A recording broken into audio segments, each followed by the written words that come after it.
back to Exterminate, a Doctor Who podcast. And today we'll be doing our review of Rogue, and as a special feature, that we'll also be unboxing the Celestial Toymaker DVD, which just came in the post, which you'll see later on in the video. Yes. So let's move into our review of Rogue. Okay, so it was a pretty it wasn't the best one this season. I actually didn't prefer it to Space Babies. I thought this one sort of was rushed.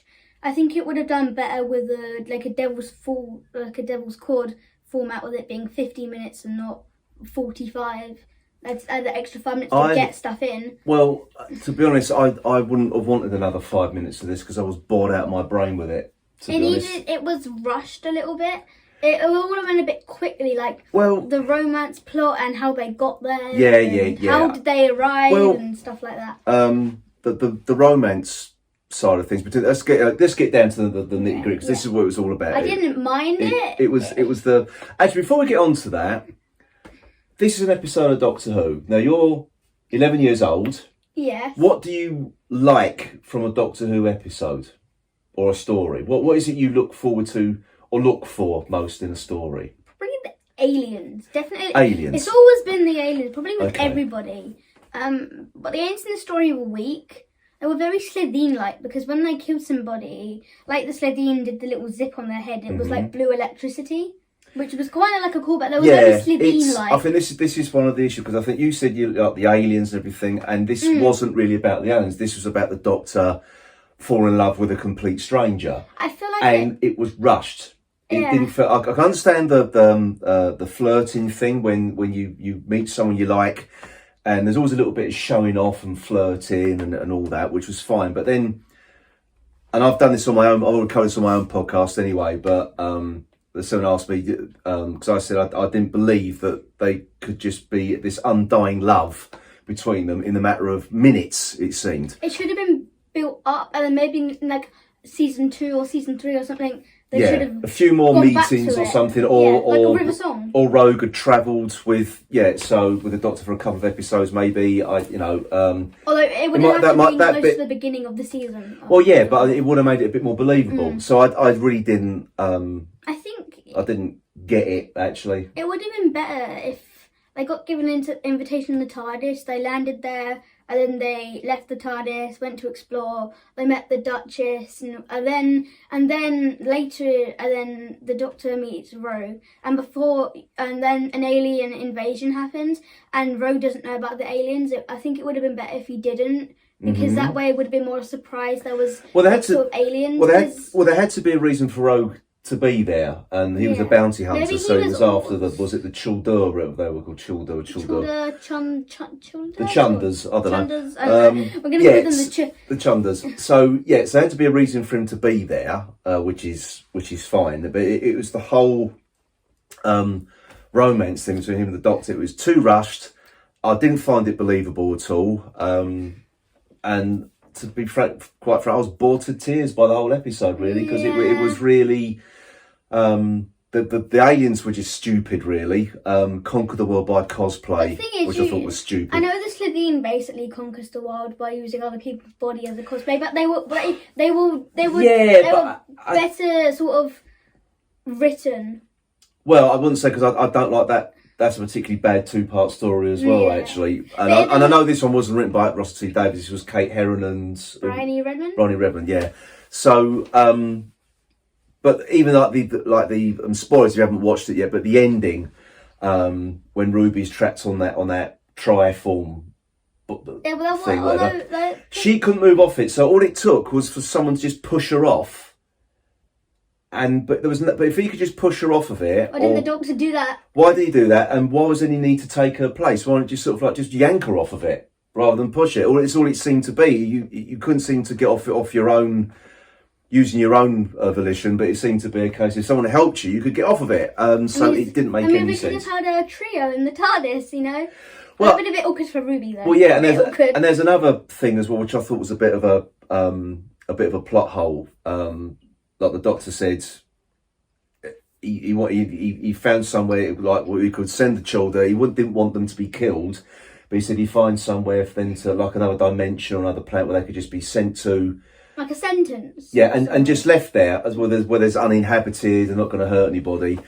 But then at the end, when that trap works, they thought the Doctor doesn't know where they've gone. But early in the episode, he's kind of saying, well, I know where I'm sending them. I'm going to find somewhere to send them. For all we know, now they could be gone back in time, and they're now in the time war or something. God knows. We don't know. God knows. Yeah. What happened to them? We need a follow up. We need like a whole. It's one of these stories where you sort of need not like it sort of needs to be layered. Like the layout needs to be different.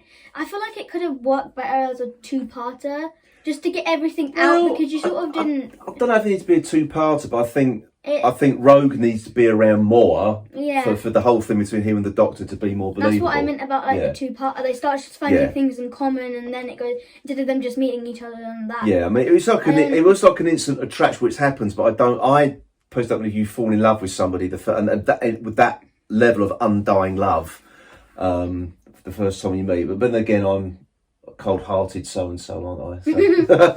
But we also found out in this story, Richard E. Grant is now a canon Doctor. Yes, the other Ninth Doctor. Yes, 8B. Actually, I've read an alternate take on this. Actually, now as we know, Richard E. Grant was it Scream of the Shulker? No, Dr. Simeon. Oh yes, from the for the Snowmen, and the Name of the Doctor. The Name of the Doctor, exactly. So he was working for the Great Intelligence, and he invaded the Doctor's timeline. He jumped into it, so he was there all the time. So someone actually said, no, it's not the alternate Ninth Doctor. It's actually Dr. Simeon who's popped up in the Doctor's timeline, I think was quite a good theory, actually. I mean, both theories work.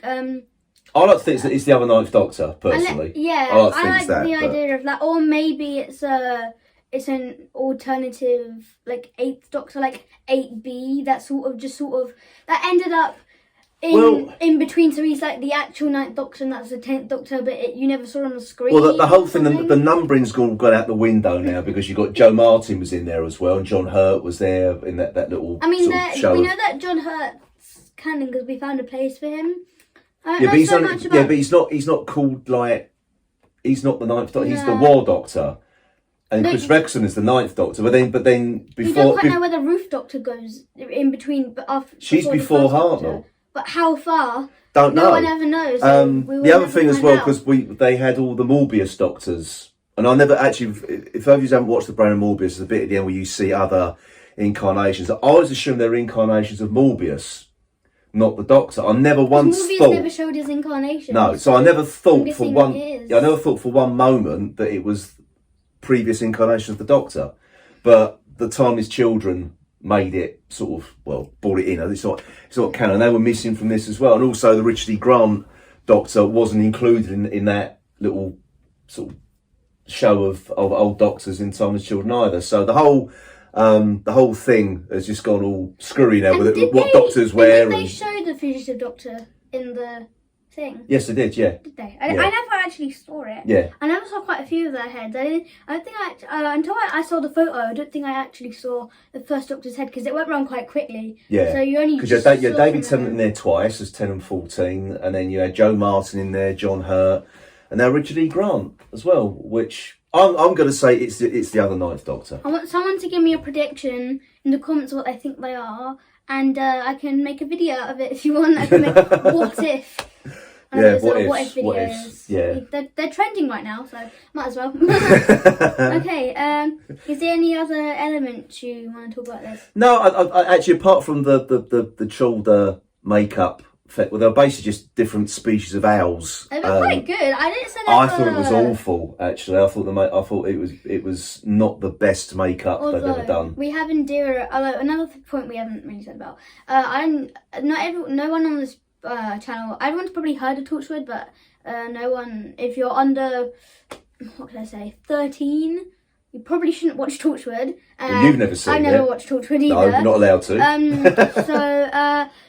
There's this woman in it called Susie Costello that's kind of like, apparently she's kind of like crazy. No, she was one of the members of the Torchwood team when it starts, and then, I'm not going to spoil it for anybody, but yeah, so this is sort of like a second go in the Doctor Who universe, really. Yes, as an actress. Bird creature. Yes, or the Duchess to begin with. The Duchess. Yeah. I was just really disappointed with this one. I think I'm a little bit disappointed full stop with this series so far, really, because there's not been a lot of excitement or genuine peril, and maybe that's going to come in the... Boom.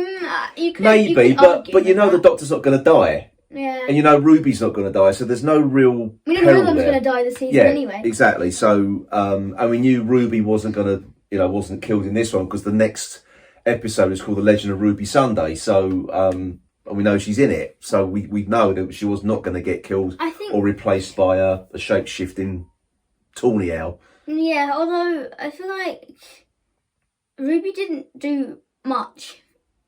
She did a little bit. I thought the thing nothing really. I'm not trying to say nothing happened, but nothing really exciting happens to where like you have to start having like a big showdown with them. Like it just like kind of just nothing really like that happens. Actually, I'm gonna come back to the question I asked you at the beginning. What do you look for in Doctor Who? Do you find all the romance thing?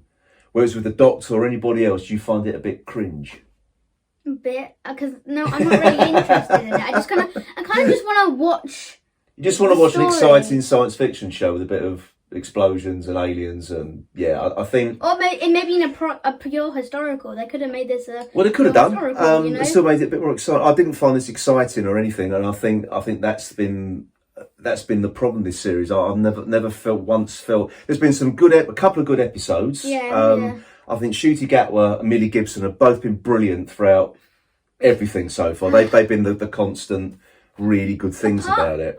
If I'm honest, apart from 73 Eyes, the Doctor has cried again this story. Yes, he did. Get it over and done with. But the Doctor is now engaged to Rogue, which we don't really need to talk about because... Well, I don't know if he is or he isn't. It was all done as a bit of a...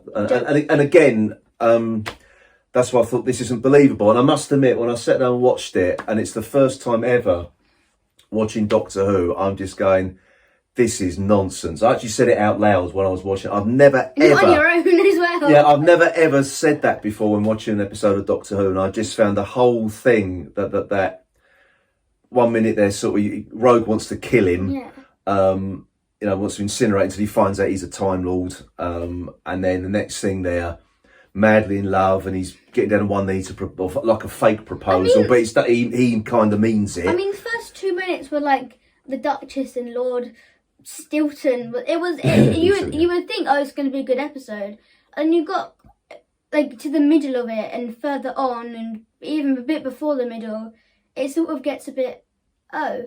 What's going to happen? It was sort of unpredictable. You couldn't predict what was going to happen. Actually, I found it very predictable, actually, because there was a lot of things in this were... The bit when they fell in love, though, I didn't think that was going to come. That's happened to the Doctor before, though, I've got to be honest. I didn't find it believable then, like the girl in the fireplace. He fell in love with Madame de Pompadour. And that was over. I know from her perspective, it was over many, many years, but from the Doctor's perspective, it was... minutes, really. So yeah, again, that wasn't really believable, and that's the problem with trying to fit everything into a 45-minute. You can't tell a romance story in that way. You can do it if you show it over, say, X number of years have passed, or weeks or months or whatever during a 45-minute episode. But if you're trying to do it in real time, that's what I found doesn't work. It needs a bit of a... was it a sequel? I need like a sequel or an epilogue to just sort of... Well, yeah, but it does need a bit of a sequel, I suppose, but I think I wouldn't be rushing to have that happen anytime soon, if I'm honest. We don't really need to talk about this, but we did see Susan Twist. She was the portrait of... Was it the original owner of the house or something? Yeah, it was like the Dutch... She sits in judgment as well, doesn't she? Whatever that means. Her eyes follow you across the room, so yeah, that's kind of weird.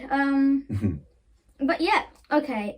Before we finish this part, I want to quickly talk about the next time trailer. So I'm going to quickly insert a clip. Oh, okay. And everyone's going to be able to sit at home. So if you haven't seen the next time trailer yet, you're going to be... It was a really good... It's don't spoil it. Then watch it. It's not much, but it is good. Okay, so enjoy watching the next...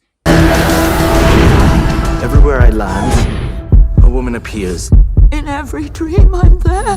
She doesn't know why, but she remembered them. Doctor, there's something wrong. Whatever it is, here it comes.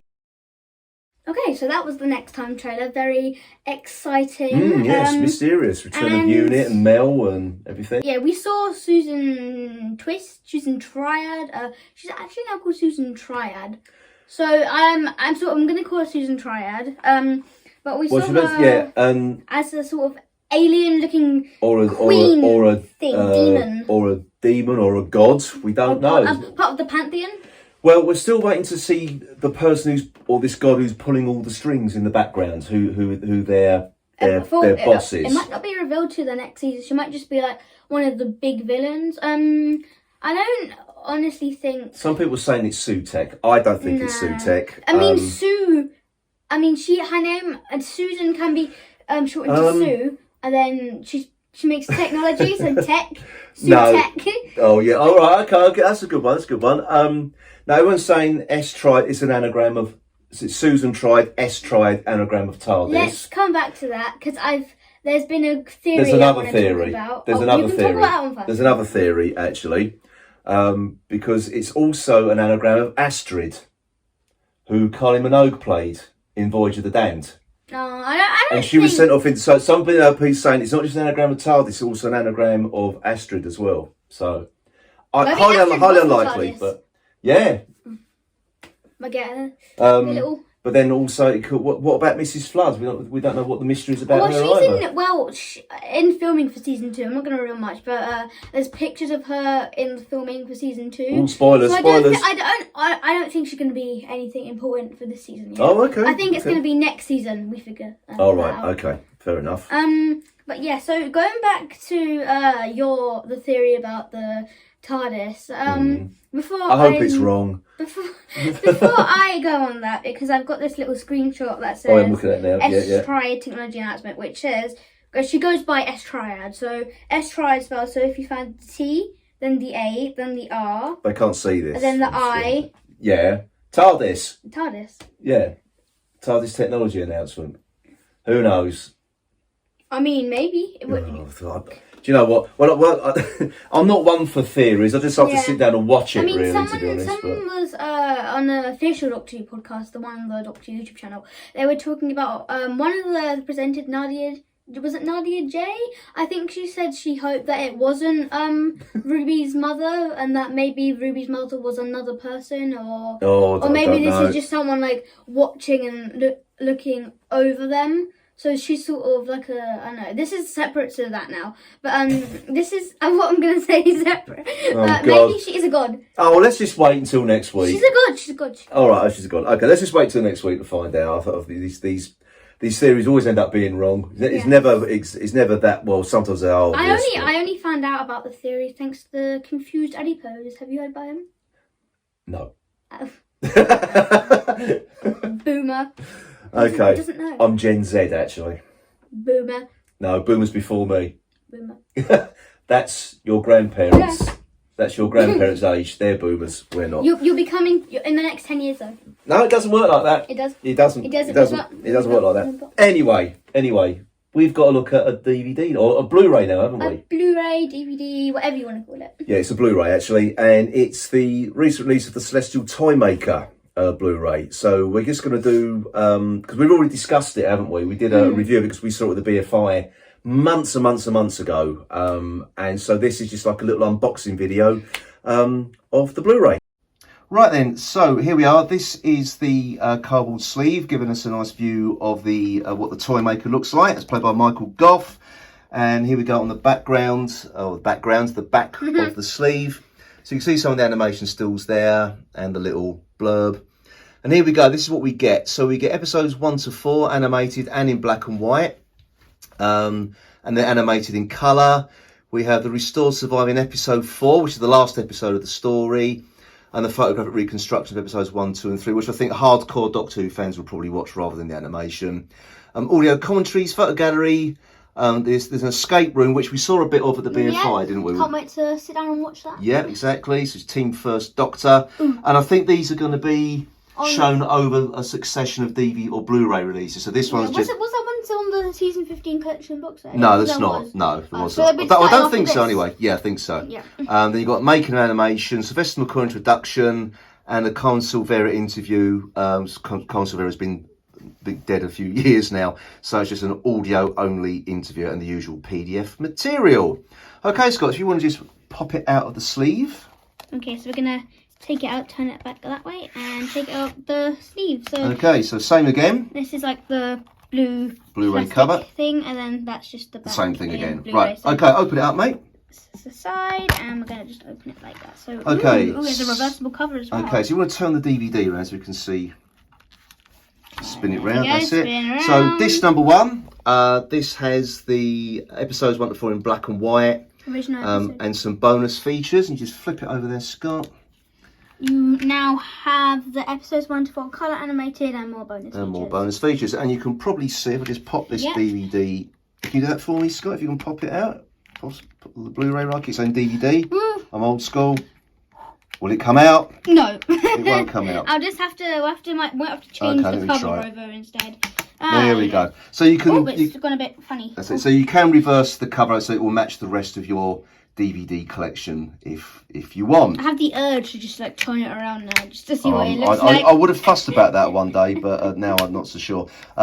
Okay, so do you want to take the booklet out, Scott, so you can have a little look this at is that? sort of like a handbook or sort of guide. Oh, that's the back of the. Back of the. So we've got 2 things here. So let's do the actual Celestial Toymaker one. Yeah, because that was just an advert thing. So we you've got have some. the production notes. Just a picture of the Toymaker and Stephen and the First Doctor and the TARDIS. It's probably just tell you a bit like information about the story and what happened behind the scenes and everything. I think there was there was a variations of the story and what was actually going to happen with it and stuff. I believe. Okay. More production notes. keep Now you going, have, keep going. oh, what's his name again? The little Oh, I fat can't boy. remember his name. Yeah, I can't remember his name. He's like a Billy Bunter style thing. More production notes. And then more production notes with that robot. These look quite nice. And the clown. And the clowns. Yeah. Okay. And then the disc content. So okay, let's have a look here then. So on disc 1, so audio commentary with Toby Haydock, with Peter Purvis, Dudley Darby, and then you've got Peter Purvis, dancer Delia Linden, and makeup assistant Sylvia James, and Peter Purvis again with the animator, or the animation series producer and director. I think it's just because there's not many people left of that era now to talk about it, actually. the only one left of that TARDIS team is Peter Purvis. Yes, indeed. So Celestial Toymaker, so the original version, we would have been brewed for this anyway. So this 2, that's got the escape room stuff, the Conservator interview, and the making of the animation as well. So any more there, Scott? and just the back, so it just tells you about who's starring in it and all the people. So it just tells you a little bit. So if you want, you can just pause and sort of just read it. If you want to, if you want to. So so there we go. So it's the usual, kind of. And then you obviously have more. So this literally just has advertisements. Just adverts. Lost stories, comic books. All right, don't need to see that. Don't need to see that. That's all right. Very exciting stuff. Yes, indeed. So there we go. Put it back there, Scott, and close it up.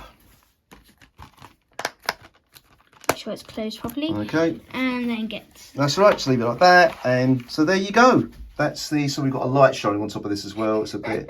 Put it back out that way a little bit more. So yes, there we are.